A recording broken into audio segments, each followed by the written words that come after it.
Atenção, atenção, atenção, porque a Lei Magnitsky vai ser aplicada ainda hoje contra o ministro Alexandre de Moraes. Bom dia, bom dia, bom dia! Meu muito bom dia para vocês, meus queridos amigos não sancionados, que não foram atingidos, punidos pela Lei Magnitsky, que nunca violaram um direito humano na vida e que esperavam ansiosamente que chegasse o dia em que quem violou direitos humanos fosse finalmente punido.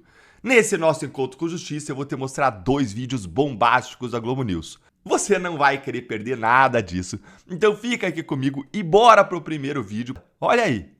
Já falou que o Trump é muito pragmático, mas no começo da carta dele, ele vincula qualquer negociação à família Bolsonaro. A senhora diz, ele foi induzido ao erro. E agora, para fazer esse recuo, até a família Bolsonaro está dizendo que é o presidente Lula quem tem que fazer esse gesto. A senhora acha que o presidente Lula deveria ligar para o Trump? Acho que a questão é muito mais Alexandre de Moraes do que presidente Lula. Está muito claro isso, né? Eu acho sim, não há problema. O presidente Lula não tem problema de pegar o telefone e ligar. Mas não foi 1 ou 2 vezes que eu ouvi o presidente dizer isso. O problema é o seguinte, eu preciso minimamente de um ponto de partida. Eu preciso de um start para chegar e que essa reunião não fique, o telefonema, depois, pós, não fique pior do que estava. Qual é o ponto de partida? O que efetivamente vem de lá para cá? O que efetivamente, de novo, o governo americano quer do Brasil, que o Brasil ainda não tenha se prontificado, o que o Brasil tem a oferecer e que ainda não foi negociado? Nessa ligação, o presidente não quer discutir, por exemplo, soberania, não quer discutir de forma alguma julgamentos de Bolsonaro. Ele quer ter claro que, se ligar para o presidente Trump, isso não estará na agenda da conversa. Eu não sei, Valdo, eu posso falar por ele, mas eu colocaria na mesa. Eu acho que é um perigo danado o Lula ligar. Eu acho que porque o Trump só faz isso também com países que ele acha que são países de terceiro mundo, né? Fez com o Zelensky, fez com o sul-africano e é capaz de querer fazer com o Brasil também, porque ele só está fazendo isso porque ele acha que o Brasil é uma republiqueta de banana. Porque senão, como é que ninguém pediria à França, ou à Inglaterra, ou à Alemanha para mudar um julgamento lá qualquer como condição para negociar? Então, essa exigência ele só faz para países que ele acha que não têm a menor importância e que vão engolir. Então, é muito difícil, mas eu acho que pode estar chegando a hora de que ele vai ter que engolir muito sapo e tentar alguma coisa, porque o Brasil vai ficar muito afetado se entrar em vigor esse tarifaço. É uma pena porque o mundo está assim, se submetendo à chantagem do mais forte, né? Da que a gente vai parar, não sei, mas não vejo muita saída. Olha, o chanceler brasileiro Mauro Vieira encerrou a agenda nos Estados Unidos e vai retornar para o Brasil. Vieira tinha feito um gesto ao governo norte-americano que estaria no país e disposto a ir à Casa Branca para tratar das negociações sobre as tarifas do presidente Donald Trump. No entanto, não houve resposta positiva. Para a CNN, fontes do governo dos Estados Unidos afirmaram que não existe nenhuma reunião prevista com o chanceler, o que confirma a tentativa frustrada do Brasil. Não vamos resolver isso daqui para o dia 1º. Dia 1º é sexta-feira. Mas o encontro de 2 presidentes da República não se prepara da noite para o dia. Porque eu acho, posso estar enganado, mas eu acho que nós estamos entrando num momento onde eles estão começando a entender a seriedade da coisa, do que está realmente acontecendo. Porque visto é fichinha, tarifa é fichinha. Eu quero dizer a vocês que o Brasil pode efetivamente quebrar por conta dos ministros do STF. E eu vou explicar como. Porque em relação à Lei Magnitsky, por exemplo, eu duvido que os ministros do STF sequer soubessem o que ela significava quando o Alexandre dizia, não, eu estou tranquilo, não tenho conta nos Estados Unidos. Eu acho que ele realmente, não acho que fosse só bravata, eu acho que eles realmente não entendiam o que estava vindo na direção deles, o tsunami que eu avisei que vinha.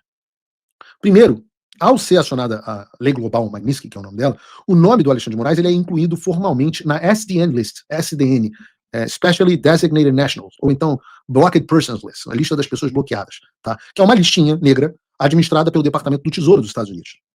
E isso bloqueia o Alexandre completamente no sistema financeiro americano e proíbe qualquer cidadão, residente, banco ou empresa americana de fazer negócio com ele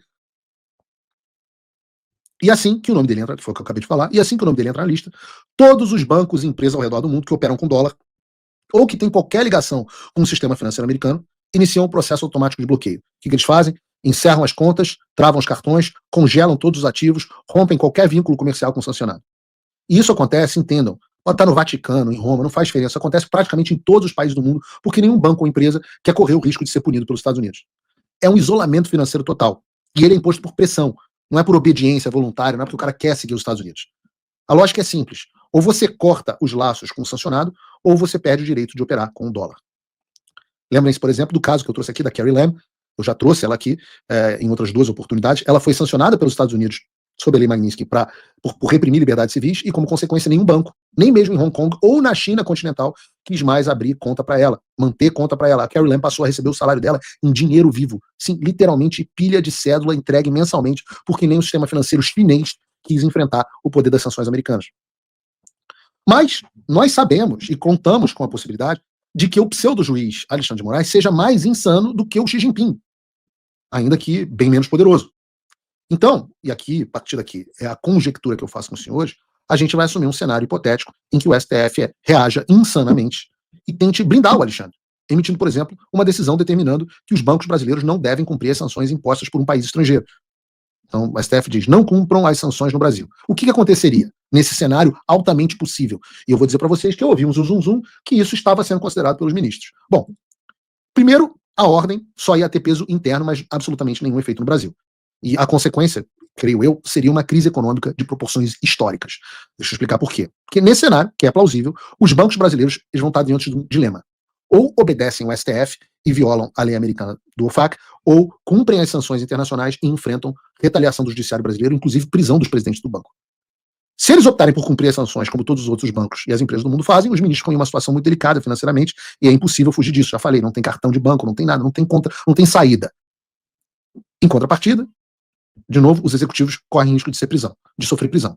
Diante disso, supondo que os bancos que operam no Brasil optem por obedecer o STF e mantenham as contas, os cartões e os serviços bancários abertos para o Alexandre, o Departamento do Tesouro dos Estados Unidos começa a monitorar e documentar esse descumprimento.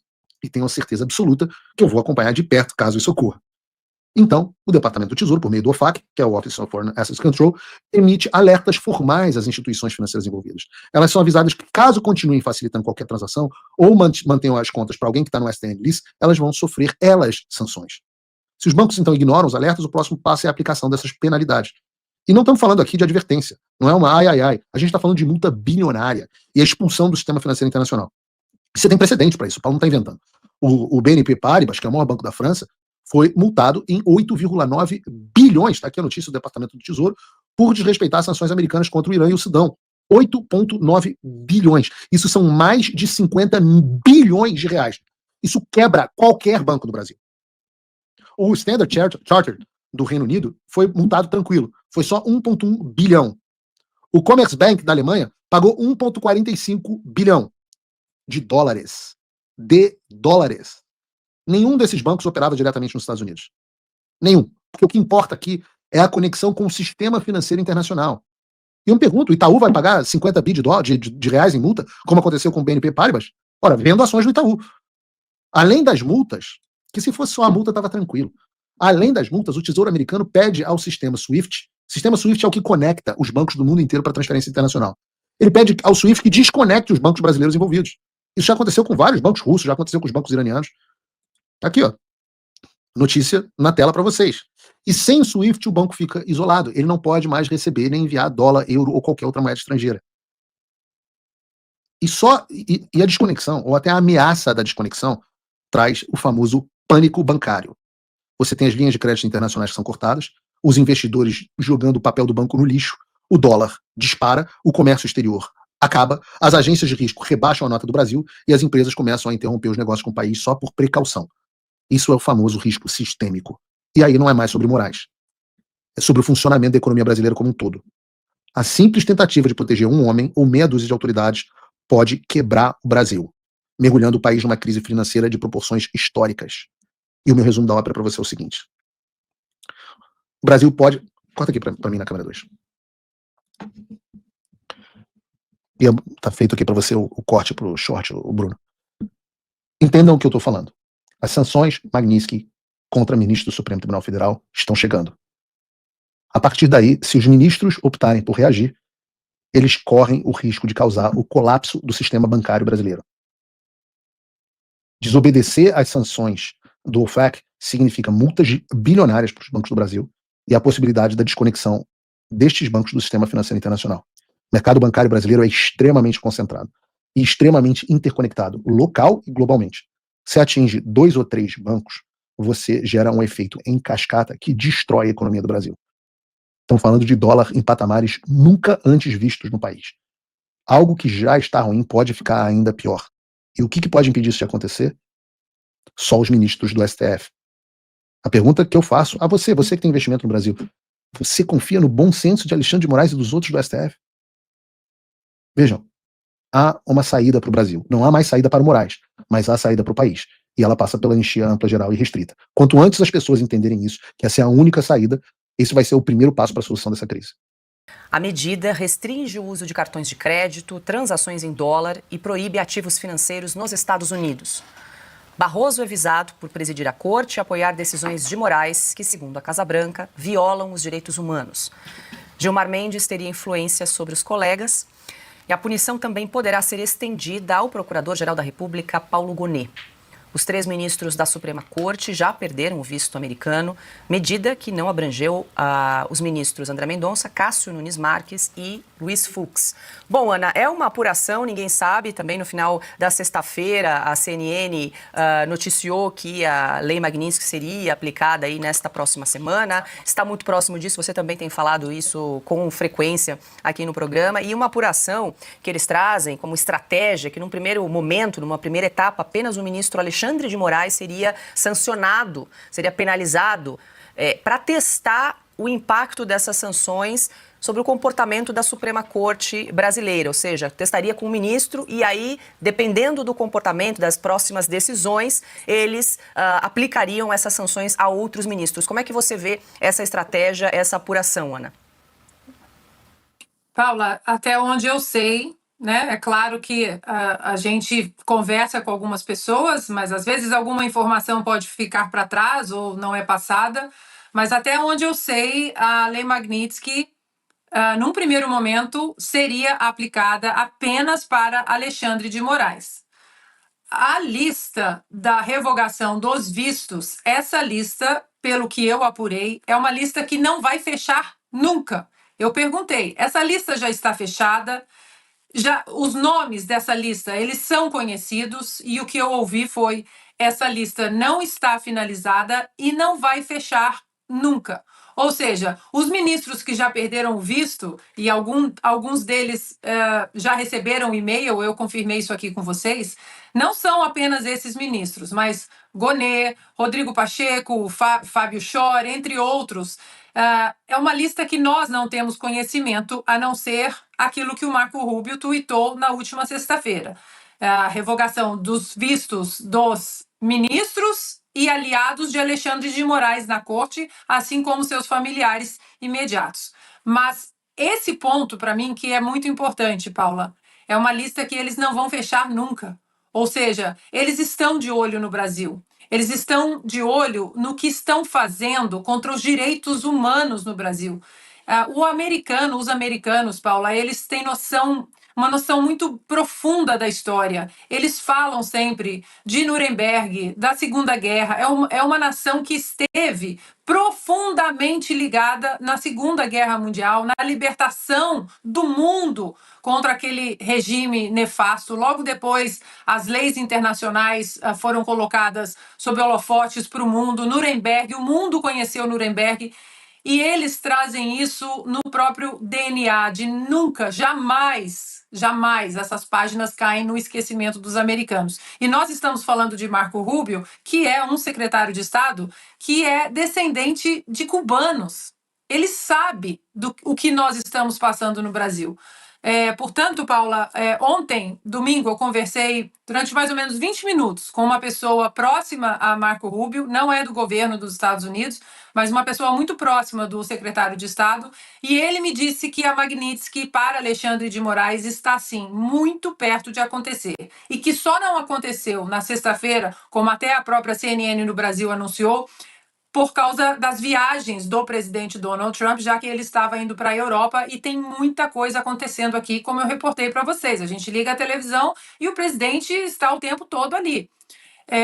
Parece que essa semana alguma coisa pode acontecer, Paula, mas pelo que eu entendi, a princípio, Alexandre de Moraes e a Lei Magnitsky, mas os vistos é uma lista que o nosso Congresso, muita gente ali pode entrar também. Nós tínhamos eleições periódicas, independência judicial, impensável que uma nação pretendesse retaliar outra para definir o conteúdo de uma decisão judicial. Isso é algo absolutamente exótico. A bem da verdade, nunca aconteceu na história da humanidade. Nós já tivemos dissoluções de Corte Suprema, nós já tivemos cassações de Corte Suprema, nós já tivemos assassinatos de juízes de Corte Supremas no mundo. Nós já tivemos aquilo que é chamado de empacotamento das Cortes Supremas, ampliação do número de membros para conduzir a uma mudança de jurisprudência, tudo isso já aconteceu. Agora, o sequestro de um país para impor que um judiciário de outro país decida de tal ou qual modo é a primeira vez no mundo. Nós temos algo muito maior a se lutar. Você tem o Bolsonaro que está com uma tornozeleira eletrônica, prestes a literalmente ser preso, uma condenação esdrúxula. Nós temos pessoas presas no dia 8 de janeiro, que converso com elas, com mães e pais e esposas, maridos, que estão realmente desesperados, buscando realmente uma esperança para o nosso Brasil e principalmente para a vida de cada um deles. Você tem Daniel Silveira, que está preso há quase 5 anos, perdendo aí praticamente a sua vida juntamente com a sua família. Você tem hoje a Carla Zambelli, enfim, sendo presa, Deltan Dallagnol, que perdeu o seu mandato, Felipe Barros sofrendo uma perseguição com um novo inquérito agora, busca e apreensão na casa de Carlos Jordi, impedimento de até barraco, no caso do Hélio Negão ali na Praça dos Três Poderes e o Coronel Crisóstomo. Você tem a abertura de inquéritos contra o deputado Gaia, contra o Cabo Gilberto. Você tem ali a luta, né, de vários parlamentares. Nós estamos vendo uma crise praticamente econômica, imoral e ditatorial muito grande aqui no nosso país, então eu não acredito que eu deveria ser nem o milionésimo ponto de preocupação de ninguém. Pelo contrário, nós temos um inimigo em comum. Eu tenho no meu coração que, acima de tudo, o Senhor está com os olhos fixos nisso. Eu acho que o tempo é o Senhor da verdade, né? Afinal de contas, eu acho que a gente precisa, como eu disse, focar, ter um objetivo e não perder com distrações, qualquer que sejam elas. E peço para quem, enfim, tiver em dúvida sobre algum ponto a respeito disso, que veja, né, meus últimos vídeos. Fiz um vídeo de 13 minutos, acho que bateu 20 milhões de visualizações, onde eu falo sobre a lei. Eu não sei nem falar o nome da lei direito, me perdoe se eu falar errado. A Magnitsky, né, a Magnitsky, sei lá como é que fala. Mas citei nominalmente a respeito disso. Citei a respeito, né, do ataque que Eduardo Bolsonaro sofre com relação ao ataque à soberania, sendo que a esquerda faz, digamos, esse ataque à soberania desde 1990 com o Foro de São Paulo, e agora o Lula fazendo isso, inclusive com a Cristina Kirchner, até mesmo com a dama do Peru, a ex-primeira-dama, né, do Peru, resgatando ela, sendo que ela é uma corrupta, né, condenada por isso. Depois fiz um outro vídeo também, dizendo a respeito da carta, né, inteira do Trump, dizendo que o primeiro parágrafo deixa bem claro que é por conta da perseguição do Jair Bolsonaro, no segundo parágrafo é por conta das eleições e liberdade de expressão, e que isso está sendo feito pelo STF, isso é a carta do Moraes. E, inclusive, no final do meu vídeo, retomo e falo: olha, a má diplomacia, as provocações e a perseguição feita por Alexandre de Moraes vai fazer com que, enfim, o Brasil seja destruído. A gente não pode deixar com que isso aconteça. Tenho diariamente chamado as pessoas para o dia 3/8, cancelei basicamente o meu recesso, estive lá em Brasília em 2 dias de reuniões, juntamente com o Jair Bolsonaro, saímos de lá, dei uma coletiva. Só no meu Instagram bateu quase 60 milhões de visualizações de um discurso duro, sério, defendendo não somente a pessoa do Bolsonaro, mas de toda a nossa liberdade como o povo com o povo brasileiro. Nesse mesmo dia, a Metrópolis me entrevistou, me perguntou a respeito dessa questão de ataque à soberania nacional. Mais uma vez, me coloquei ao lado do Eduardo Bolsonaro, porque a esquerda, enfim, não cansa de fazer isso a todo momento, com o impeachment da Dilma, quando o Lula foi preso, e obviamente o que o Eduardo está fazendo não é ataque nenhum à soberania.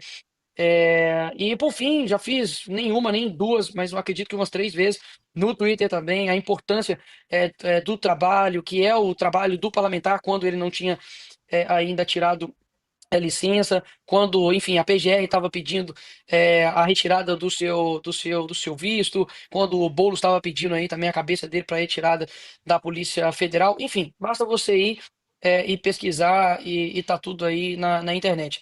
Mas, tirando todo esse esclarecimento, mais uma vez, eu só acredito que quem tem um objetivo, quem tem um foco, não se perde com essas distrações. Eu vejo que nós estamos num momento muito delicado no nosso país, muito sensível. E poxa, eu tenho 29 anos, minha esposa está grávida, tem uma filha de 1 ano e 4 meses. Eu sei o quanto o nosso tempo, né, é importante. Eu sei o quanto que eu tive, obviamente, muito bônus na minha vida por ser quem eu sou, que é a gratidão das pessoas, no sentido de carinho, de atenção. Estou aqui no interior aqui de um estado e chega criança, chega adulto, chega senhor, muito feliz, nem sabendo que essas coisas acontecem, porque realmente fica numa bolha, dentro de uma bolha que está dentro de uma outra bolha. Então, óbvio que eu tenho um bônus, né, com a nossa luta, fico muito feliz por isso, com o carinho das pessoas, por aquilo que a gente tem alcançado. Mas, por um outro lado, também, eu não conheço, né, um garoto aí de 29 anos que tem 100 processos nas costas, né, que pode perder o seu mandato, seus direitos políticos, que pode ser preso porque chamou, enfim, o Lula de ladrão, que até hoje nunca recuou em nenhum tipo de luta, em nenhum tipo de ataque a quem tem que ser atacado. E eu estou aqui, né? Eu estou aqui batalhando, eu estou aqui, enfim, lutando, fazendo o meu papel dentro desse corpo chamado de direita. E nunca vou pedir para que as pessoas façam a mesma coisa que eu. Acho que cada um foi levantado para uma forma. O Chiquinho foi levantado e tem sido um excelente advogado. Vocês, como jornalistas, você tem outros cargos gigantescos aqui no nosso país, cada um contribuindo da sua forma. Eu literalmente só repito e finalizo dizendo que, cara, quem tem um objetivo, quem tem um propósito, quem tem uma guerra, principalmente entendendo que tudo isso é espiritual. Eu não sou, repito, eu não sou conservador por conveniência ou conservador porque eu fui empurrado para este lado. Eu sou conservador porque, primeiro, eu sou cristão, né? Eu estou político, mas eu sou cristão. No fim das contas, eu vou prestar contas, tudo para o Senhor. Então, eu fico extremamente muito em paz com tudo que está acontecendo, no sentido de que a nossa luta não é em vão, de que as pessoas, enfim, têm o seu senso de crítica, de avaliação, e eu não sou comentarista político para poder ficar avaliando conduta de nenhum parlamentar ou de ninguém em volta de mim, né? O que eu posso falar de fato é por mim, me coloco aqui numa posição, enfim, de humildade, de poder me cobrar, nunca impedi ninguém de me cobrar, de me chamar, de falar aquilo que eu preciso de fato fazer. Só que a pergunta que fica é o que de fato estão pretendendo, né, que eu faça. Eu já fiz essa pergunta e confesso que não tive nenhuma resposta de nenhum deles satisfatória. Pelo contrário, o que eu ouvi foi: você tem que falar do dia 3/8. Então, não estão vendo de fato nem minhas redes sociais, porque eu tenho postado isso dia após dia. Tem que falar da Magnish? Pois eu tenho falado. Tem que defender o Bolsonaro. Pois me fala algum outro parlamentar que tenha alcançado tantas pessoas na defesa do Bolsonaro como eu. Então, eu não gosto de estender, porque pode parecer que eu estou querendo fazer uma autodefesa aqui. Eu não sou advogado de mim mesmo, mas é importante esclarecer alguns pontos. E não acredito que a maior preocupação que a gente tenha no país para quem que eu estou dando um abraço para uma baianinha qualquer aí do Twitter. Eu acho que a gente tem coisas mais importantes para poder tratar o nosso país. Com certeza, Nicolas. Tem um detalhe que é importante que a gente tem que deixar bem claro. O Brasil hoje vive uma tirania, uma aliança entre executivo, judiciário e tudo isso pilotado por uma força externa muito maior, que é o regime chinês. E é aí que entra a questão do Donald Trump. Donald Trump não está, como você lembrou na carta muito claramente, ele não está tratando de sanção econômica ao Brasil. Ele não quer o Brasil do lado do eixo do mal. Ele não quer o Brasil patrocinando tirania e utilizando a opressão, inclusive, contra empresas norte-americanas. Esse é o ponto, né? E você, como parlamentar, está defendendo exatamente que o Brasil volte a uma normalidade minimamente para a linha democrática, né? Isso cada um, mais uma vez, tem o seu papel. Por exemplo, o Hélio Negão tomou uma atitude super louvável, marcou posição. de ir até ali, digamos, gerar uma tensão, porque a Bia Kicis, inclusive, postou recentemente um vídeo dela acampando ali, né, quando podia acampar na Praça dos Três Poderes, e hoje, basicamente, você está sendo ameaçado de prisão caso você faça isso num raio de 1 quilômetro ali da Praça dos Três Poderes. Então, a gente não está vivendo numa normalidade democrática, e eu, assim, e pela graça de Deus mesmo, assim, não coloco nenhum tipo de mérito em cima de mim, porque, mais uma vez, eu nunca fiz curso de marketing ou de comunicação, não sou guru, coach de porcaria nenhuma. Eu simplesmente fui aprendendo, errando, acertando para poder me comunicar. Eu fico muito feliz de que, poxa, eu sei que eu represento pessoas, e na lista das pessoas mais influentes de 2025 eu fiquei em terceiro lugar. E eu perdi para o primeiro lugar o Neymar, e fico extremamente honrado de perder para o maior artilheiro da seleção brasileira, e perdi para a Virgínia. E, pô, convenhamos aqui, eu não tenho nem a beleza da Virgínia, nem a barriga chapada da Virgínia. Pô, e a Virgínia fala sobre temas que não são sensíveis como o nosso aqui, né? E eram de qualquer tipo de personalidade. E, inclusive, me chamou a atenção que pouquíssimas pessoas voltadas para o nosso lado, né? Pessoas que estão no nosso campo da direita, conservadora, e pessoas que estão de fato atentas ao que está acontecendo. Então, hoje eu tenho, de fato, uma plataforma e eu sinto que eu consigo comunicar, talvez, com muitas pessoas que talvez não chegam a mensagem até elas. Então, poxa, se eu estou fazendo da forma como eu faço, eu não faço vídeo todo dia. Eu nunca praticamente posto vídeo sexta e sábado, e fui praticamente linchado por eu demorar a postar um vídeo por 2 dias. Então, meu erro está sendo demorar a postar vídeos. Então, cara, mais uma vez, uma pessoa falou isso comigo e eu repito, parece que nunca será suficiente. Hoje mesmo recebi ligações de várias pessoas, enfim, importantes, pessoas que eu admiro. Conversei todos esses dias com o presidente Bolsonaro. Eu não tenho dúvidas que a gente está lutando por algo muito maior do que nós mesmos, nós temos muito a perder. Eu não tenho dúvidas que, cerceando, por exemplo, a liberdade na internet, você tem alguma dúvida que Chiquinho vai ser perseguido?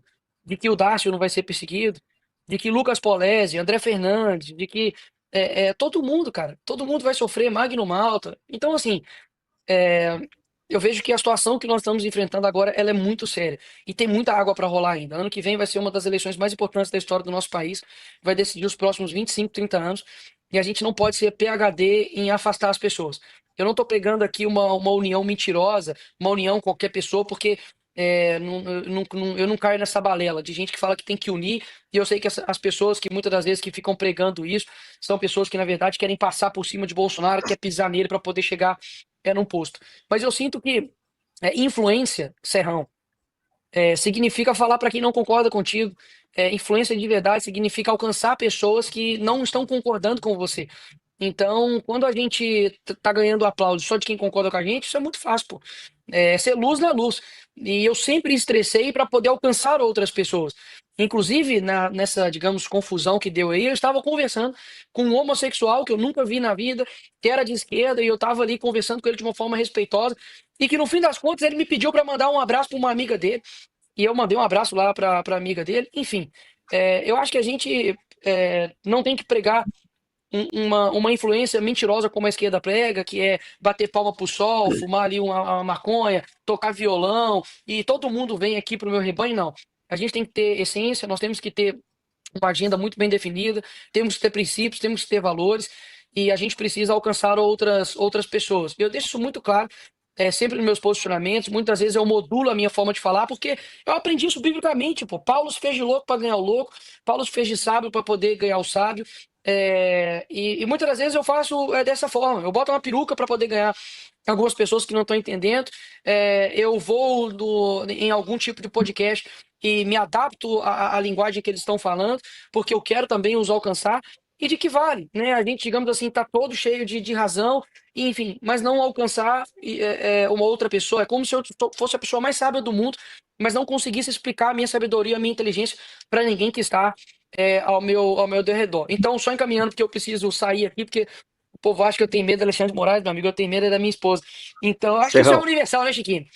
Eu acho que isso é. Só o Chiquinho fazer uma perguntinha para você. Vamos lá, ele merece. Serrão, quero pegar só essa linha do. Nicolas, só quero pegar essa linha.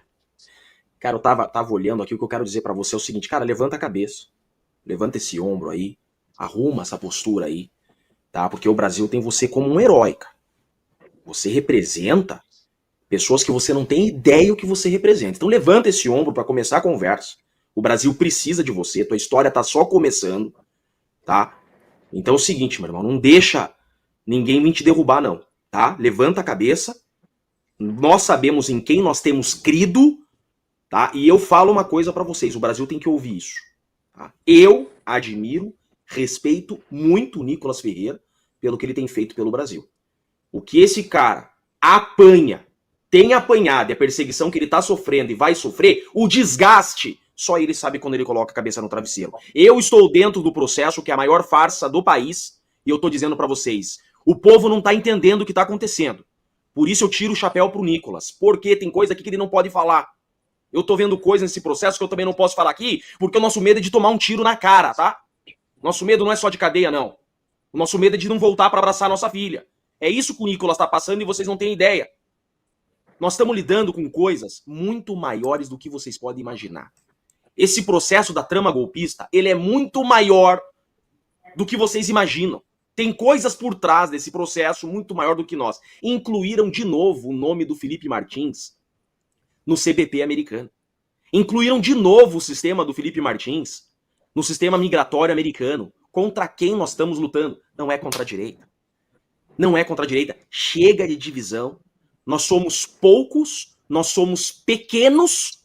E se a gente não se unir, esse povo do mal vai passar o trator na gente. Por isso, Chiquinho, deixa eu só primeiro... Claro, só primeiro te agradecer e deixar um ponto assim extremamente claro, que eu sei que tudo que a gente fala, enfim, reverbera para o mal e para o bem, e tem olhos aqui, tantos olhos de admiração, mas quanto olhos também sedentos também para confusão. Deixar bem claro que nada que eu disse aqui, nada que eu possa falar futuramente é para poder arrebanhar alguém para o meu lado, para o meu time. Eu nunca me preocupei com pressão, repito, eu nunca me preocupei com pressão, pelo contrário, para mim a pressão ela é um privilégio. Eu só tô meio assim, não é nem por desgaste de nada política, não. Eu não tô conseguindo nem sorrir direita, porque eu tenho dermatite atópica, bicho. Isso é uma parada que me deixa assim, me tira do sério. A minha boca, ela estoura, meu corpo fica, enfim, com manchas, e é literalmente somente por isso. Eu estou, repito, eu estou em paz, eu estou tranquilo. Isso não tira, obviamente, os sacrifícios visíveis e invisíveis que a gente faz. Eu confesso que muitas das vezes isso tira um tempo que a gente poderia estar gastando com outras coisas. E, mais uma vez, eu não vou gastar nem um minuto, né, do meu tempo para poder tirar o meu foco, cara. O meu foco realmente é a gente ter um país melhor. Eu acho que tem muita coisa pra gente lutar. Tem muita gente que quer a nossa, não tô falando da minha, a nossa cabeça da bandeja. Tá doido para que a gente cometa erros, para que a gente cometa deslizes. Tenho 29 anos, não sou ameaça pra ninguém, nem pra presidente da república, nem pra nada, cara. Há uma longa caminhada ainda. Então, assim, fiquem em paz a quem quer me ver me ferrar, porque eu não tô aqui sozinho. Esse é o primeiro momento. Eu tava tomando um banho ali, poder descer. E meu pai me ligou e falou: "Você tá onde?" Eu falei: "Tô no banho, tô indo tomar banho, pai." Aí ele: "Não, vamos morar aqui." E aí meu pai orou por mim. Então, assim, eu repito, não sou melhor do que ninguém, não tô acima de que ninguém, mas eu também não sou como muitos talvez querem pintar ou me rotular. Repito, não tenho apego nenhum a meu cargo, a nada que está acontecendo. Eu mato e morro para poder. Eu não vou até tirar esse mato e morro, porque daqui a pouco eu estou no inquieto. Eu faço o que for preciso. E mais um, né? O que for preciso. Mais um. Eu não estou conseguindo nem rir, eu queria estar rindo aqui, mas meu sorriso está travado. Eu faço o que for preciso. E o senhor tem me direcionado, tem me dado algumas ações para que eu possa fazer, para poder mobilizar as pessoas para a pauta importantíssima que nós temos, que é a anistia, para a PEC 333, Terrão, que restabelece um pouco o que nós temos como poder judiciário e, principalmente, o impeachment do ministro Alexandre de Moraes, que é mais um passo. E, para isso, precisamos de senadores ano que vem. A gente precisa... Foi só falar do Moraes. A gente precisa de senadores ano que vem. Nós precisamos dar passos para poder derrubar essa tirania. E termino aqui essa minha participação no Bradock, chamando as pessoas para o dia 3. Não é por uma pessoa, não é simplesmente por um político.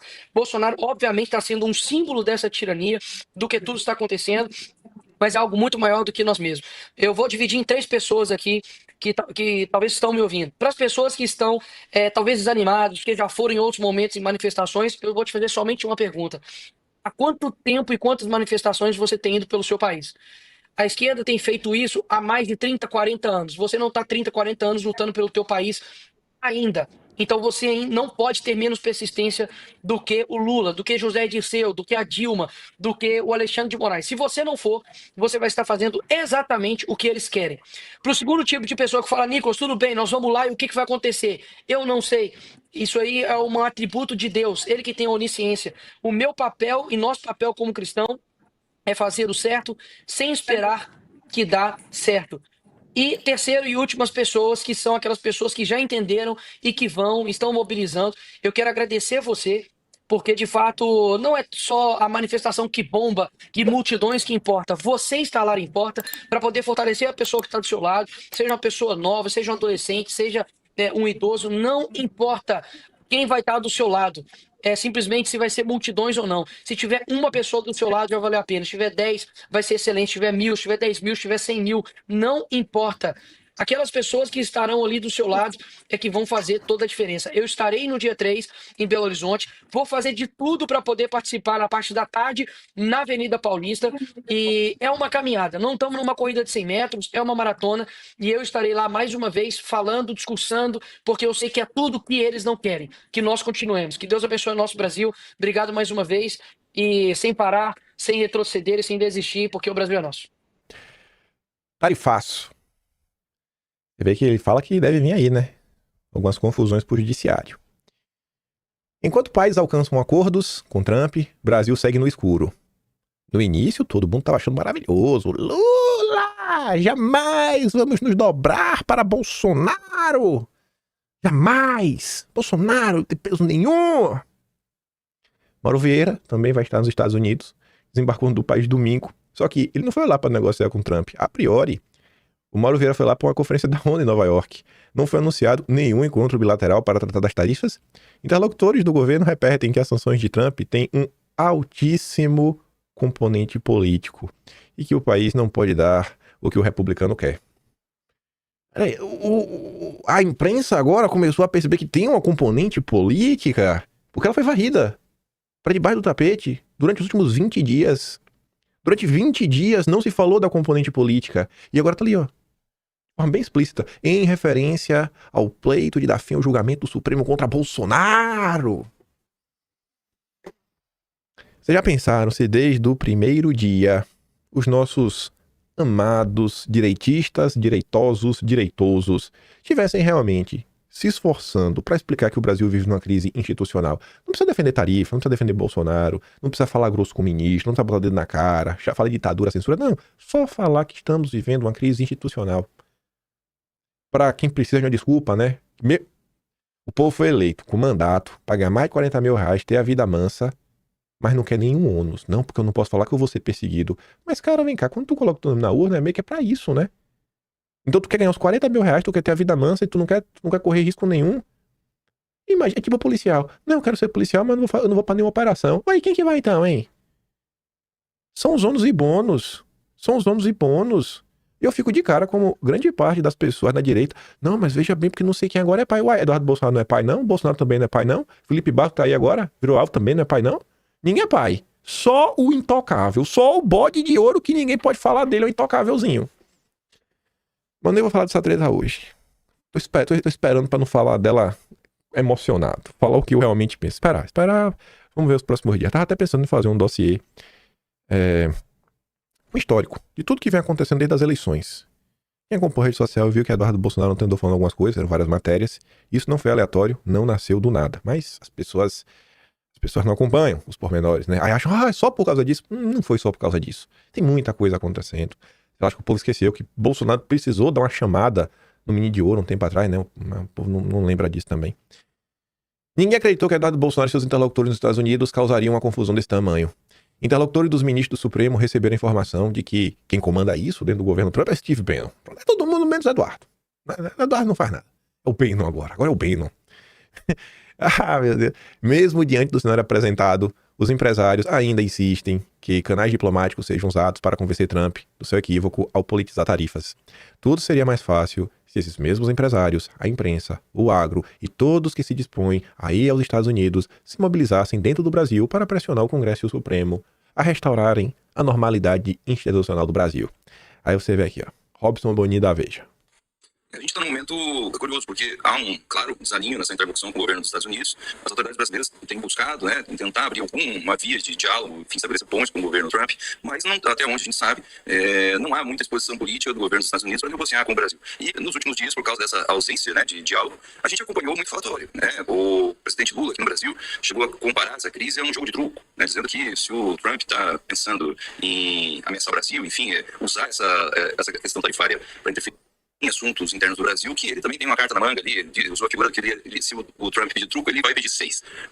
Esse é o tipo de negócio que os Estados Unidos apostaram quando o governo Trump anunciou esse tarifaço no dia 9 de julho, né, uma carga política muito forte em torno dessas medidas. A gente tem que lembrar que o presidente norte-americano citou na carta dele, no primeiro parágrafo já, o ex-presidente Jair Bolsonaro classificou o julgamento da trama golpista dos bolsonaristas no Supremo como uma caça às bruxas e Passamos 20 dias sem ninguém citar a componente política. Agora tá começando a cair a ficha, né? Agora tá começando a cair a ficha. Legal, legal. Eu tô gostando muito. Condicionou a retirada desse tarifado de 50% à decisão do judiciário brasileiro de deixar o Bolsonaro em paz. Então, como esse assunto já começou politizado, ele vem sendo utilizado aqui no Brasil pela esquerda, pelo PT, pelo presidente Lula, da mesma forma. Com um discurso muito forte ali de enfrentamento, defesa da soberania nacional, mas com uma carga muito provocativa. E é tudo que os empresários brasileiros querem evitar, Laísa, porque até hoje a gente coloca, subiu no radar mais cedo, uma nota do presidente da CNI, Ricardo Albano, e ele fala claramente, né, nesse desejo da indústria, dos empresários, de que o governo seja pragmático e de que use os meios diplomáticos, os canais, né, os contatos formais do governo, para promover um diálogo mostrando o equívoco que o governo dos Estados Unidos incorre ao politizar a discussão tarifária sobre o erro que o governo brasileiro comete ao tentar explorar politicamente essa crise. O ex-chanceler Celso Amorim, ele é um assessor especial do presidente da República. Ele está ali para assessorar o Lula em questões internacionais, conversar com o Lula no gabinete e dar caminhos para o presidente para que ele possa escolher politicamente o que fazer. Não é papel do Celso Amorim bater boca com o presidente dos Estados Unidos, ou criticar o presidente dos Estados Unidos dessa forma como ele fez nessa entrevista para um importante jornal internacional. E o resultado disso, a gente não pode prever o que o governo dos Estados Unidos fará em relação a todas essas provocações que o governo brasileiro vem fazendo. Quem pode mais nessa disputa, né? Se o diálogo for nessa linha, os Estados Unidos vão mostrar para o Brasil que podem, né, fazer outras coisas mais com a economia brasileira para provar para o presidente Lula que ele não é tão, né, poderoso quando ele se mostra aí no palanque, quando ele vai fazer discurso para a base eleitoral dele. Mas o governo Lula, vamos dizer assim, a diplomacia, quem estava responsável desde o início do governo Trump para negociar esse tipo de coisa, talvez aí esteja o erro. O governo brasileiro, ele subestimou a capacidade do bolsonarismo de interferir em questões tão sagradas, né, tão sólidas para o Brasil e Estados Unidos, que é essa relação comercial de muitos anos. E o governo negligenciou essa tentativa de abrir pontes com o governo americano desde o início da chegada do Trump na Casa Branca, porque acreditava que a gente poderia viver o mesmo filme que a gente viu no primeiro governo Trump, que ele ameaçou todo mundo, mas o Brasil passou praticamente ileso nessas questões tarifárias. E o que não entrou na conta das autoridades brasileiras, de ninguém aqui, nem empresário, nem os próprios aliados do bolsonarismo, né, é que o Eduardo Bolsonaro pudesse, junto com os interlocutores dele lá nos Estados Unidos, causar essa confusão desse tamanho, né? Porque até dou uma nota na revista essa semana que os ministros do Supremo, conversando com interlocutores deles nos Estados Unidos, né, muito preocupados com essa questão tarifária e com as sanções que também pegaram pessoalmente, né, eles e as famílias deles, eles receberam uma informação, um ministro do Supremo disse isso, de que quem comanda isso de fato lá dentro do governo Trump é o Steve Bannon, que é um ministro me disse isso. Recebi essa informação. Conselheiro do Donald Trump, muito próximo ao Eduardo Bolsonaro, e que é quem está jogando essa lenha na fogueira da disputa política e ideológica envolvendo o governo Trump em relação ao judiciário brasileiro. Tem que dar play nesse áudio todo, até o fim. É sensacional. Esse choro, nossa, é música para os meus ouvidos. Esse chorinho, sabe? Jornalista do consórcio, de gente desonesta, sendo obrigado, né, a falar a verdade. Nossa, como isso aqui é gostoso. Hoje de madrugada, 3 da manhã. E assim, isso aqui não aconteceu antes. Se aconteceu antes, um texto como esse não passa batido dos meus olhos. É o meu trabalho, né? Monitorar o que sai na imprensa todo dia. Tô eu lá, esperando o editorial do Estadão pra ver a lacrada do dia. E até é interessante o editorial do Estadão, mas não vou abordar ele hoje. Nem sei se vou abordar, possivelmente vou levar só pro Atlas, mas até adianto. O Estadão tá aproveitando essa crise para também avançar com a agenda do mercado financeiro. Os caras nunca querem perder. Esquecendo isso, negociar o quê, né, com o Trump? Qualquer negociação implica necessariamente na renúncia recíproca e parcial dos interesses de cada um dos negociantes. Aí eu falei, vamos ver. Vamos ver se o Antônio Cláudio conseguiu entender o que está na carta, né? Porque o pessoal tem negação. As razões verdadeiras das imposições tarifárias foram reveladas em carta escrita com clareza. A carta foi clara, tá? Vamos ver o que ele disse. O amalucado da Casa Branca deseja que o Poder Judiciário brasileiro retire do banco dos réus Bolsonaro. Isso atendido, o gringo retiraria a taxação. Não é que ele conseguiu ler mesmo? Rapaz, tu leu, né? Não é bem isso da forma que você tá colocando. Óbvio. Tá colocando, não, tem que acabar, é impunidade. Não é bem assim. O que se quer é o fim da caça às bruxas. Porque o próprio Estadão sabe do que tá acontecendo. Qualquer pessoa, todo mundo sabe o que tá acontecendo. E é exatamente por saber o que tá acontecendo que a imprensa escreve, né, suas lindas matérias para tentar justificar o que tá acontecendo. Porque não para em pé as narrativas. É golpe, é o golpe, é o golpe de Estado. O golpe que o táxi não chegou na hora. É evidente que seu foco em relação às questões comerciais é mera cortina de fumaça, até pela falsidade de suas razões. Seu desiderato é nos ameaçar para livrar das garras legais o seu títere Bolsonaro. Ninguém põe em dúvida esse fato. Epa, pera aí, cara. Tem muita gente que coloca esse fato em dúvida. O Ratinho Júnior colocou em dúvida. O Ratinho Júnior no evento da XP. O Antônio Cláudio Maria de Oliveira é mais honesto que o Ratinho Júnior. Eu não aguento isso. Isso porque o Ratinho Júnior é de direita. E eu não posso dividir a direita. Então, desculpa aí por ter dividido a direita aqui falando mal do Ratinho Júnior. Não posso. Tô proibido. No entanto, nada garante que se, por absurdo, Bolsonaro ficar isento do processo, o cabo da Casa Branca não voltará atrás com outras alopradas exigências. Não se esqueça que estamos diante de um megalomaníaco sem limites, exercente de um poder para ele desprovido de barreiras legais, territoriais, históricas, culturais, humanas ou de qualquer outra natureza. Ele quer porque quer, convicto que tudo pode querer. Ao ler a carta mencionada, concluímos que a única possibilidade de um acordo é cedermos à exigência aí, né, da caça às bruxas. Diante dessa realidade, parece-me que não se deve mais mencionar a expressão negociação. Devemos sim, por meio da diplomacia, amparada pelas forças políticas e sociais da nação, trabalhar para dissuadir o atual morador de Washington de permanecer com sua irracional estapafúrdia pré de 50%. Então, eu li, eu entendi, é isso mesmo, ele só vai seguir se acabar com a caça às bruxas. Mas a gente deve conversar com ele. Mesmo deixando claro qual o objetivo dele. Mas vamos conversar. Vamos conversar para ver se na conversa o Trump esquece a tarifa de 50%. Meu Deus do céu. Aí estamos chegando na matéria da Bela Megali, que eu tanto quero comentar com vocês. Mas antes, o Olivar está até em Washington. Vai pra lá para trazer informações de como as coisas andam. E o clima tá ruim, viu? Os defensores da democracia. Novas sanções, a priori, estão a caminho, gente. Casa Branca, os interlocutores de Trump, o que eles dizem, Loival, sobre as sanções às autoridades brasileiras? Pois é, aqui em Washington a expectativa, a perspectiva por parte do governo americano é realmente de impor novas sanções políticas, provavelmente esta semana mesmo. E diante do acordo que foi, pelo menos, anunciado ontem, né, eu digo assim, porque ainda vai haver muitos detalhes que serão definidos, mas o acordo em linhas gerais entre Estados Unidos e União Europeia, a avaliação das delegações brasileiras aqui em Washington é que esse acordo eleva a pressão sobre o Brasil, porque aquele quadro de os Estados Unidos estarem isolados vai se desfazendo. A União Europeia é o principal parceiro comercial. Aquele quadro vai se desfazendo. Os caras são tão pilantras que eles criam uma narrativa, aí a narrativa deles não cola. Não, que quadro, cara? Quadro, quem tem quadro é paciente. Você faz um diagnóstico preciso e fala qual é o quadro. Ó, tá com febre, tá resfriado, tá com a dor no ombro e com caganeira. Isso é um quadro. Eu não aguento. O consórcio é muito safado. Dos Estados Unidos, o lugar onde os Estados Unidos mais importam produtos, e com esse acordo realmente vai deixando de ser totalmente um problema só dos Estados Unidos, embora a iniciativa, a crise tenha sido deflagrada pelo presidente Donald Trump, mas ele está conseguindo firmar acordos, firmou com o Japão, com a Indonésia, com as Filipinas, com o Vietnã e agora com a União Europeia. Então, e com a China está andando também, com a Índia está andando também, e é só com o Brasil realmente que não há ainda uma negociação efetiva. Então, isso torna a situação brasileira um pouco mais singular. De fato, a questão entre Estados Unidos e Brasil ela é essencialmente política, por isso que são tarifas mais altas, de 50%, e não para nas tarifas, essa que é a questão, né? Tem as sanções que já foram adotadas contra os ministros do STF que votaram a favor das posições do ex-presidente Jair Bolsonaro e as Big Techs, e novas sanções devem ser adotadas essa semana, já no sentido de talvez congelar os bens, os eventuais bens que eles possuam aqui nos Estados Unidos, e também sanções secundárias no sentido de punir as empresas, as instituições bancárias, por exemplo, que eventualmente tenham negócios com esses ministros. E também uma novidade, provavelmente essa semana também, é isso que está no cardápio da Casa Branca, é diretamente da Casa Branca que está saindo isso, embora a execução seja do secretário Marco Rubio, secretário de Estado,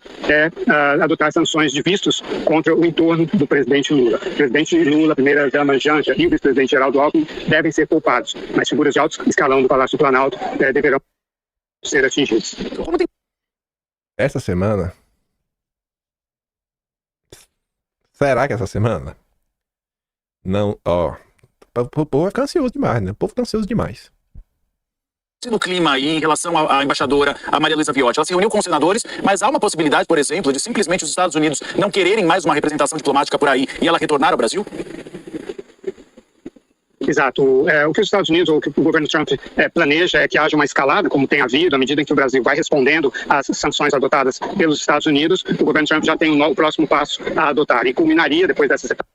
Aí já explicou, né? Vai subindo, subindo, subindo até aqui. Tchau. Ontem, o Paulo Capelli, o mais direitoso dos jornalistas do Metrópolis, mais uma vez, comeu um papo aí do Lorival. Trump planeja sancionar 3 ministros com a Magnitsky. A priori, estão falando essa semana, né? Seria, vocês sabem quem, é citado publicamente. Os outros seriam o ministro Barroso e o ministro Gilmar Mendes. Washington avalia que, por presidir a Suprema Corte, Barroso teria parcela de responsabilidade nas decisões do ministro. Acho que o Barroso não vai ficar feliz com isso. Gilmar Mendes, por sua vez, entrou na mira por ser o ministro em atividade mais antigo na Corte. De acordo com os auxiliares do presidente dos Estados Unidos, Gilmar exerceria influência sobre seus pares por ser o decano. Em um primeiro momento, apenas vocês sabem quem, de modo a analisar como os demais integrantes do Supremo se portarão após a medida. Estamos chegando no momento que eu mais esperava do vídeo. Penúltima nota pra gente chegar lá. Lauro Jardim, ontem, eu nem comentei em vídeo, foi até bom, que agora vai fazer muito mais sentido. Lembra do final de semana, mais especificamente da sexta-feira, que começaram a sair várias notas tentando passar que as coisas no Brasil estão ótimas e maravilhosas e que Bolsonaro que nos espere, porque nós estamos 100% unidos. E eu falei, não sei se eu compro essa narrativa. O movimento do ministro diante de Fux por um consenso sobre a tornozeleira de Bolsonaro. O julgamento não foi para o plenário, por quê? Porque queria um consenso. E não conseguiu consenso dentro da turma. O ministro tentou convencer Fux, que era importante para a corte, para o Supremo, que sua decisão sobre as medidas aplicadas a Bolsonaro tivesse unanimidade. Foi em vão. Aí vem a Bela Megali, que essa é a porta-voz do jornal O Globo. Quando vem aí algo ligado ao Supremo, as notas dela ela sempre deixa bem claro. Eu conversei com 3 ministros da corte, 2 ministros da corte, um falou a coluna, e ela realmente fala. Não tem nem o que negar para isso daí. E ela veio ontem, 6 da tarde. E ela estava de férias, voltou de férias com essa linda nota. Silêncio de Mendonça, Fux e Nunes Marques sobre revogação de vistos gera mal-estar no Supremo. Ué, mas não estava um clima ótimo, unanimidade, um apoio assim inabalável? O silêncio dos 3 magistrados é considerado constrangedor por integrantes da corte. Incomodados com a falta de gestos públicos e também privados, né, de Cássio, André e o Fux, integrantes do Supremo compartilham nos bastidores o mal-estar com os colegas, mas deixam claro que evitarão trazer fissuras à tona. Com o Supremo na mira e os ministros, né, sofrendo ameaças de punição, a ordem é fortalecer o espírito de corpo e priorizar a unidade do tribunal. Então tem uma ordem, existe uma ordem, então isso é um movimento, né? Então politicamente vão tentar passar a ideia que existe união. Mas é só da boca para fora. 3 ministros que estão na lista dos vistos cancelados pelos Estados Unidos relataram à coluna que não receberam nenhum gesto de solidariedade do Mendonça, do Fux e do Cássio, nem de maneira reservada, nem o Zap. Não acredito, nem o Zap, irmão. A coluna apurou, no entanto, que ocorreram algumas conversas pontuais, como a de Fux com Barroso. O silêncio é eloquente quando 8 de 11 ministros de uma corte sofrem sanções e os únicos 3 que não estão entre os punidos não se manifestam, há um cenário de total constrangimento. Outro ministro afirmou à coluna que hoje o Supremo está sendo punido por defender a soberania do judiciário do próprio país. Ele disse que é desmoralizante estar fora do grupo de magistrados que tiveram os vistos revogados. Rapaz, a Daniela Lima falou exatamente isso. Parece até que a Daniela Lima recebeu o zap de vocês. Cada um vai ter o seu papel gravado na história. O foco agora é manter a unidade. Tem que manter a unidade, é foco. É foco na missão. Então é uma missão, né? Existe uma missão de vender uma narrativa que tem unidade. E já viu que não tem. Aí, a gente tem que voltar. Temos que voltar no dossiê do final de semana. Hoje tá até fácil fazer o vídeo, porque tem muito recorte, né? Mas esse daqui, gente, vai envelhecer bem demais. E eu acho que agora eu vou conseguir realmente transmitir pra vocês o que eu queria ter transmitido lá atrás, porque agora vai fazer muito sentido. Veja só. Vamos nos ouvir. Vou botar o vídeo até assim grande, assim, ó. Fica nós dois, eu e eu mesmo. Inclusive a Luísa, até no início, ó. Vejamos. Só que aí ontem, sexta-feira, é um dia diferente. Por que é um dia diferente? Eu até coloquei aqui, né?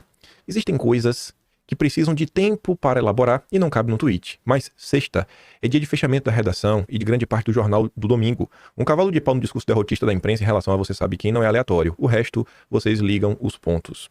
O dia de ontem ele foi meio atípico. Por quê? Porque o tom da imprensa começa a dar uma mudada ontem especificamente. E começa, inclusive, a mudar pelas mãos de pessoas que param de trabalhar no final de semana, mas que ainda assim os textos delas são publicados porque é do jornal físico, o jornal em espécie, aquele clássico jornal de domingo de quem está tentando emplacar a sua narrativa. Então a turma aí que quer, né, fazer com que você acredite em determinadas coisas, começou a operar ao longo do dia de ontem. Que é um exemplo, Robson Bonin. Se você entrar na Veja, você vai encontrar uma coisa que é padrão. Quase toda nota da Veja, além do horário de publicação, tem um horário de atualização. É a coisa mais normal do mundo da Veja. Só que o Robson Bonin é o cara que chefia quando o radar, então ontem é o dia que começa a sair, né, a Veja em formato digital. Então já tem que estar fechado para ser publicado. Então olha as notas que o Robson Bonin publicou ontem. Gilmar diz que o ministro tem apoio integral no Supremo. Isso daqui parece, né, algo, sei lá, que anda na mesma direção do que a gente viu nos últimos dias. E aí? Era narrativa ou não? Robson Bonin é jornalista ou é porta-voz? Isso é uma matéria ou propaganda?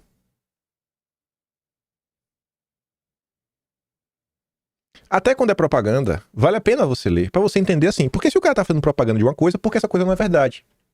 Então você colhe a informação.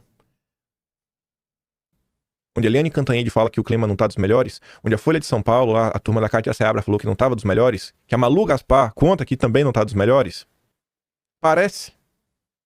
Onde a Luísa Martins da CNN também fala que a coisa não tá muito boa. Caio Junqueira, na verdade, foi o Leonardo Magalhães que fala isso, mas a apuração foi da Luísa. Inclusive tem um vídeo dela de ontem. Parece. Ou parece que é uma tentativa de mandar um recado e influenciar a opinião pública. E na mesma linha, também pelas mãos do Robson Bonin, apoio de lideranças do Congresso ao trabalho do ministro no Supremo. Que lideranças? Lideranças, tá? Quais? Quais? Matéria com um tom totalmente genérico. E aí o que eu digo pra vocês é que essa imagem ajuda. Isso daqui é o formato da Veja Digital, né? Então assim, quando vai sair a revista, faz aquele pacote, que tem várias notas ao longo da semana. Mas o impresso, né? O que as pessoas às vezes param pra ler no final de semana. Então assim, ontem foi o dia que eles tiraram pra entrar de vez com a narrativa. Por isso que eu falo, nesse momento de crise, se você só lê a imprensa, você acha que o apocalipse está acontecendo. Se você só acompanha a direita, você vive em Nárnia.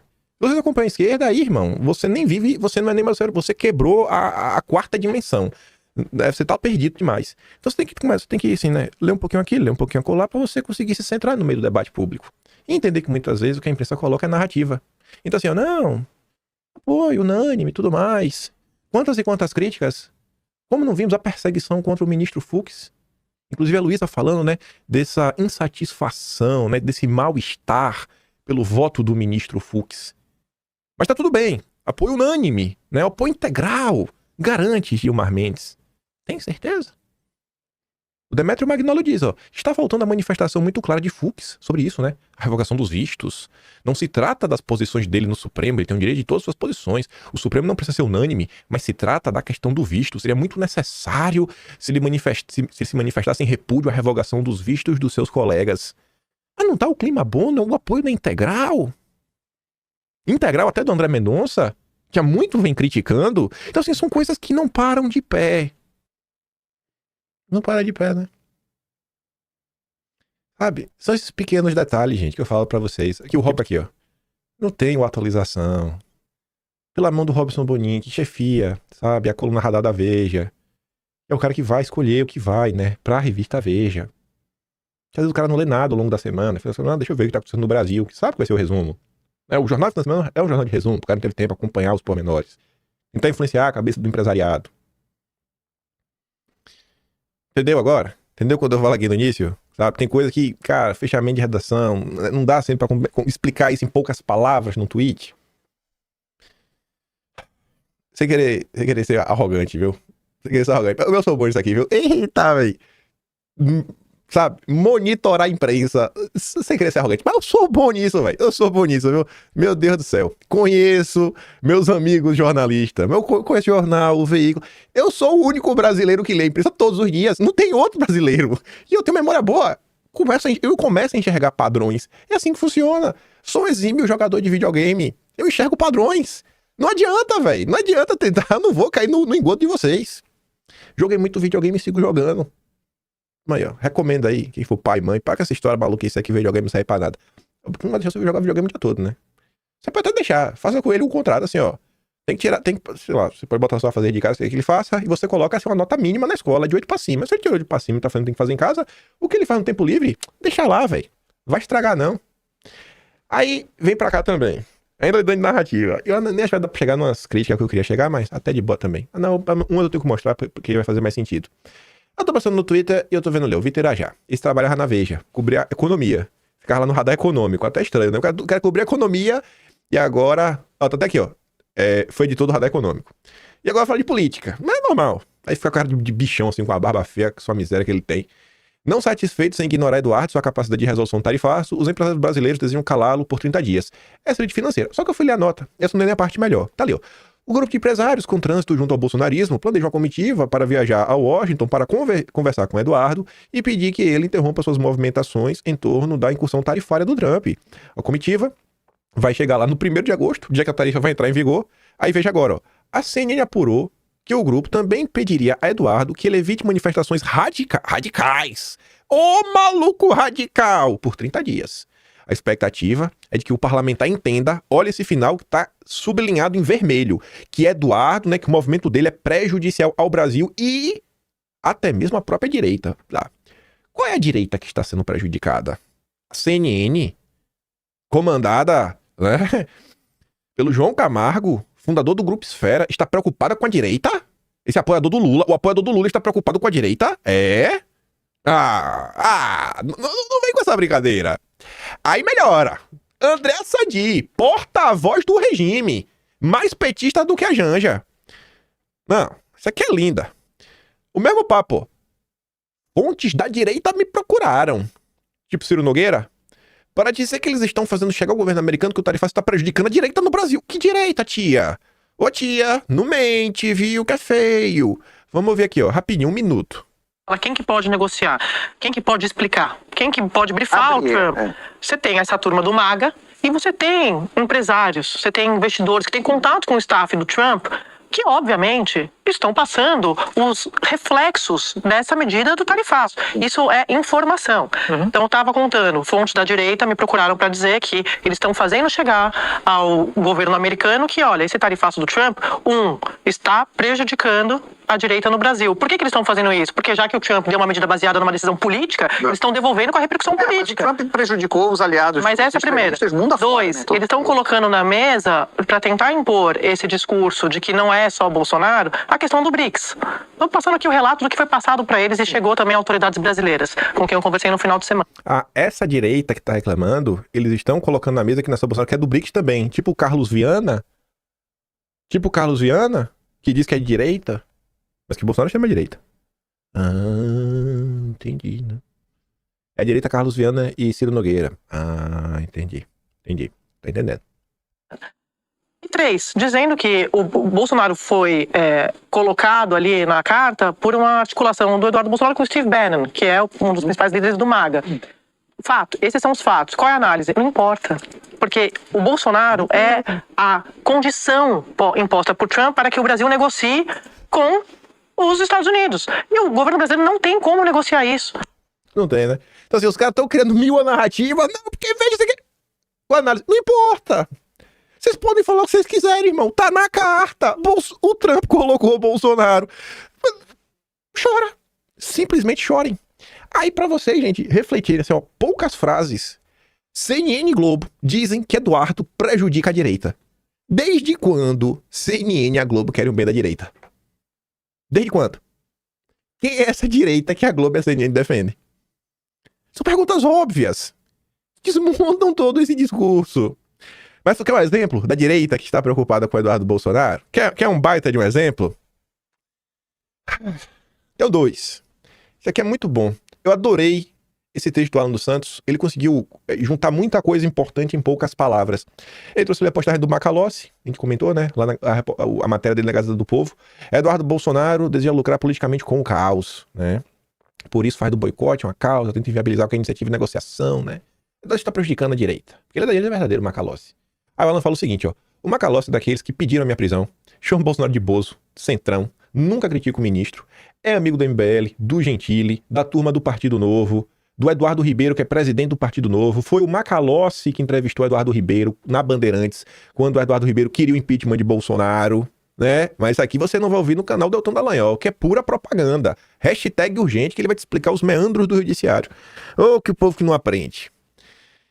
Mas o que desejo que vocês vejam é isso aqui.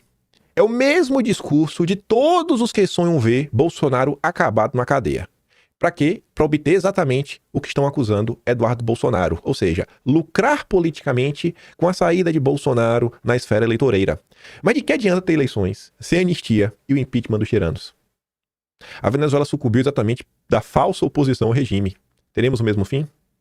Veja o padrão de comportamento. E é um padrão mesmo. Primeiro, as pessoas que hoje têm alguma ou pouca relevância só conseguiram isso graças ao Olavo e o Bolsonaro. Realmente. Esses mais diversos canais que estão por aí. Depois, essas mesmas pessoas aparecem como medidores do êxito alheio, dizendo que sabem como ter mais êxito e passam a apontar o que consideram ser imperfeições ou erros tanto de Olavo como de Bolsonaro. Terceiro, passam a se afastar deles e se juntam com outros que posam de críticos racionais, mas no fundo são apenas chacais, aves de rapina. Quarto, em decorrência dessa aproximação, alegam que as críticas sofridas são ataques e começam a dizer que existe uma seita. Quinto, colocam-se como independentes e em pouco tempo perdem relevância enquanto ficam mais ricos. Não se preocupam com os problemas reais e usam os termos que a massa desconhece como recurso retórico. Sexto, ganham mais dinheiro, mas culpam a falta de apoio como consequência de uma audiência cega. Aí veja isso daqui. O grande Christian Lobauer, que recebeu para presidir o diretório de São Paulo do Partido Novo, que um empresário amigo de ambos, que eu nunca ganhei nada, né? Eu não conheço os empresários, ninguém para me dar uma ajuda. Eu falo assim, eu tô dando dinheiro aqui, ninguém quer me dar um dinheiro, mas quer me trazer problema. Mas, enfim, o empresário, converso, colhe informação ligado ao mercado financeiro. Ele falou, vamos tentar pacificar a questão com o Novo. Vamos tentar, eu falei, cara, eu conheço todo mundo, bota aí. Falei várias pro senhor Lobauer. E ele me colocou na mesa de forma bem clara. Qual era o objetivo do Novo? Isso foi, a gente conversou com ele. Fevereiro, março. 1h30, abriu lá um Google Meeting da vida. Tava eu lá, nosso companheiro comum, botou assim as coisas. Acho que ficou até mais do meu lado que o lado do Lobauer. Eu falando do Novo, dei vários exemplos, coisas que aconteceram. E o Lobauer falando que o objetivo do Novo hoje é furar a cláusula de barreira. Pra quê? Pra ter acesso ao fundão. O Novo tá preocupado com o Brasil. O Novo tá preocupado com o fundão. É só isso. Para realmente, assim, ter força para disputar a eleição, sabe? Que realmente com mais estrutura. Já mirando as eleições aí agora de 2028. Ter fundão. Esse é o objetivo. Fala que é mentira, Lobauer. Fala aí. Porque tu vai perder o apoio forte aí, né, do empresariado, porque essa história vai rodar. Tu vai ficar muito queimado aí com a turma de São Paulo. Fala que é mentira que a gente não conversou e você não falou isso. Ah, meu Deus. Essa coisa tem que falar, né, gente? Eu sou do povo. Meu compromisso é com a fofoca. Aí o Lobauer, que inclusive foi visto no Amoedo, né, lá atrás, acelera muito. Tá lá sempre batendo ponto nas grandes lives da Brasil Paralelo. E eu passo ontem e eu vejo esse lindo recorte. Aí junta tudo que a gente comentou no vídeo até agora. Se desde o início toda essa turma que tem voz, que é respeitada, né, que tem trânsito no mercado, que tem trânsito no empresariado, se toda essa turma no início não precisa ter discurso revolucionário, discurso pé na porta, discurso duro, lavador de alma, não. Só falar, cara, do que o Brasil tá vivendo, do que o Brasil tá sofrendo, do conteúdo da carta do Trump, o que o Trump deixou claro, que existe uma componente política. Mas a turma tá preocupada com isso? Quer ver a preocupação dessa turma? Como seria bom se dois fossem, ou os outros também, estivessem no poder para cuidar desse assunto a partir de agora? Como seria bom? Porque o que nós... Se esses dois estivessem no poder para cuidar do assunto. Esses dois quem? Ratinho Júnior e Tarcísio. Nós temos erros de cálculo absolutos. Eu acho que o Eduardo Bolsonaro, ele já errou o cálculo. Ele está achando, embora seja legítima a vontade dele, a ação dele para defender o pai, defender aquilo que ele acredita, porque ele não consegue na justiça brasileira. Defender o pai, viu? Não é defender o Brasil, não é anistia pros presos, não é liberdade de expressão, é defender o pai. Livrar o próprio rabo. Só faltou falar isso. Achando que ele tem mais importância do que ele tem. A qualquer momento, o Trump pode simplesmente esquecer dele, como esqueceu com várias outras pessoas, inclusive do Elon Musk. Então, eu acho que ele tá errando a conta, a importância que ele tem não é tão grande, e o jeito que ele tá trabalhando tá colocando uma boa parte do eleitorado dele contra ele. E por outro lado, tá fortalecendo o inimigo que estava praticamente morto. Então, realmente, acho que o cálculo... Fortalecendo o inimigo que estava praticamente morto. Análise Globo News, né? Que você viu aí ao longo do vídeo hoje, a própria imprensa falando, cara, o Lula não vai pra lugar nenhum. É um voo de galinha, é um simples soluço. Com esse discurso aí não vai pra lugar nenhum. A conta tá vindo e o Lula vai perder a eleição. Já tá falando Andresa Matais. Ah, meus amigos do Partido Novo. E depois eu que pego no pé, né? O Eduardo Bolsonaro tá fora do esquadro, né? O cálculo do presidente Lula também tá fora, não vai esperar nada dele. Eu gostaria, mas acho que não tô. Ele vai esticar a corda até o final. Não vai ceder. Se as empresas brasileiras quebrarem, se o Brasil pagar, ele vai pagar caro, população, emprego, imposto, e vai cair, a balança comercial. Ele não tá nem aí. Era tudo que ele precisava. Ele conseguiu o que ele precisava. Mais uma vez na história da carreira dele, caiu no colo essa agenda. E quem vai tomar esse descrédito por ter feito isso é o Bolsonaro e o filho dele nos Estados Unidos. O Trump não tá nem aí pros dois. A agenda é política mesmo. O que ele quer? Ele quer tirar o Brasil da esfera da China. Certo? A discussão tanto é política e não é econômica, que se a gente sair da esfera brasileira, na esfera europeia, você vai ver que raio de acordo é esse de baixou de 30% para 15%. A tarifa média de importação para os europeus nos Estados Unidos era de 2% a 3%. É uma enormidade uma tarifa de 15%. As condições desse acordo aí, que ainda não ficaram claras exatamente o que tem dentro dele, um investimento trilionário de um lado para o outro, não está claro, não tem nenhum sentido, não vai se aplicar. A ideia aí foi o que ele conseguiu. Disse assim, a Europa está no meu colo, quem dirige esse mundo ocidental somos nós. O cara tá brigando com a realidade. Ele tá brigando com a realidade, ele não aceita. Ele não aceita o acordo.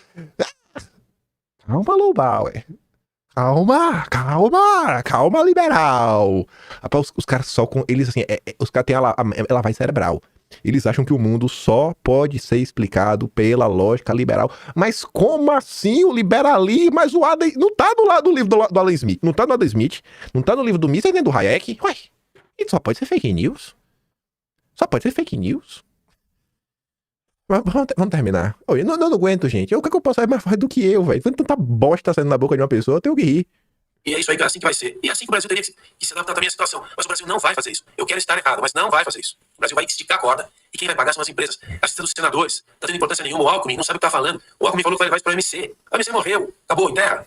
Né? As empresas brasileiras estão fazendo negociação privada, tentando se virar. O caso do suco de laranja, que eu conheço bem, trabalhei 4 anos na indústria, não tem como se virar com essa, não tem como escolher outros mercados. Que coisa mais ridícula esse negócio. Não tá fechando o mercado americano, vamos escolher outros mercados. O Brasil exporta 98% do suco que produz. 98%. Os americanos compram 40% da importação deles, é 40% da exportação brasileira. Não tem onde colocar. Com tarifa de 50%, não tem como vender suco lá. Vai parar mesmo, vai colocar as fábricas em paralisação.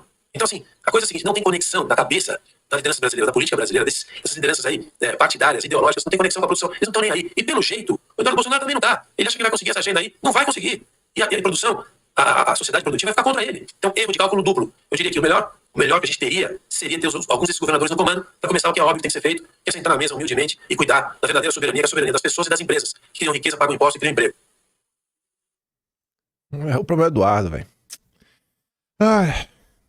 Eu sei de uma coisa, se o Eduardo tivesse mais apoio, é muito mais chance aí da agenda dele andar, viu? Se o setor produtivo tivesse fechado com o Eduardo e falar, irmão, é isso aí, velho. Ninguém consegue tancar um país inteiro, sabe? Um país inteiro clamando por anistia é um país inteiro clamando por anistia. Tem umas coisas aqui por liberar, mas eu nem vou comentar isso daqui, porque tem uma específica só pra acabar o vídeo. Eu nem lembro o que é, mas na minha cabeça tá assim, cara, tem uma coisa ainda pra falar no vídeo de hoje. Ah, lembrei, tinha mesmo. Rapidinho. Isso aqui é rápido mesmo, ó. Curiosamente, né? Filho feio, ninguém quer ser o pai, mas filho bonito. Felipe Dávila, do Partido Novo, que mandou Eduardo voltar pra ser preso, fez uma postagem pra tirar onda de quem perdeu o visto. Até aí tudo bem, porque a turma do Novo é isso, são um bando de hipócritas. Eduardo até comenta, né? Por que quando o Trump aplicou a tarifa, você me culpou? Chegando a dizer que eu estou tendo uma vida confortável nos Estados Unidos, mas agora que nasceu uma criança bonita, você nem toca no meu nome. Não cobro créditos, eu cobro coerência e responsabilidade de um comunicador. No mais, seja minha vida tão confortável assim, faça mais de 7 dias e fique longe de seus familiares, sem sequer dar um último adeus. E nem falo dos pedidos de prisão. Mas sabe o que é que me dói nisso? É que 10 mil pessoas curtiram. E eu tenho certeza que quem curtiu muito é da direita, porque o povo sequer sabe quem é o Felipe Dávila. E aquele bando de gente que fica assim, ai, mamãe de união, o inimigo é meu amigo, blá blá blá. Sério, gente, vocês não entendem. O cara, antes dele fazer a postagem, 2 dias ele tava pedindo pra Eduardo Bolsonaro ser preso. Aí ele fala, Felipe Dávila. Cara, é sério, velho, como é fácil enganar a turma da direita. Vocês ficam tirando da turma do PT, mas tem gente na direita que é pior que petista. Tem gente na direita que é pior que petista. É tipo isso daqui, ó. Vai lá o Cleitinho, 16 mil curtidas. A Ana Paula Henkel fala assim, ó, rapaz, decida-se. Outro dia postou bobagem sobre o Thumb e o Pix. Agora isso, sabe? Por quê? Porque o interesse é o like. O interesse é o like. É só e somente só. Quando não, ser bem apreciado, né? Por determinados grupos da sociedade, principalmente os grupos econômicos, nas elites econômicas, libanês, fórum de governadores, não tem anistia na pauta. Realmente, fica assim, o pessoal não quer resolver, os governadores não estão preocupados com isso. Os nossos governadores de direita. O Silas Malafaia gravou um vídeo, eu mando pra vocês, mas sentou a bolacha, citando o nome de Divina Direita. Tem gente que não gosta de Silas Malafaia, mas sentou a bolacha, sentou bonito. E eu falo a vocês, gente, olha só, ganhou um monte de governador de direita por aí, né? Vários. Na administração desses governadores de direita, tem quantas pessoas de direita? Quantos secretários desses governadores de direita são de direita? Tô falando de todo, tô falando em específico, não. Quantos secretários, né, bolsonaristas tem por aí? Em quais pastas? Quais medidas de direita esses governadores estão tomando? Quais agendas ideológicas de direita estão andando, estão avançando? Porque eu não consigo compreender, né? Assim, de que adianta ter um governador de direita que não tem espaço pra ninguém de direita, não tem secretaria pra ninguém de direita, não tem agenda de direita andando? Eu não consigo entender. Eu prefiro o louco igual a Bolsonaro, que comprava a briga. Esse realmente bate no peito e fala, eu sou de direita, eu vou defender a minha agenda ideológica. Pronto! Um governo que na hora que nomeava um Elona Zabó, todo mundo criticava. Por quê? Porque não é de direita. Ia lá e demitia.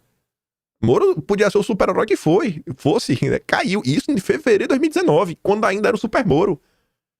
O cara que prometeu, né, liberdade para você dar para se defender, pauta ideológica, que é briga, que é selva de crítica, foi lá. Não fica em casa.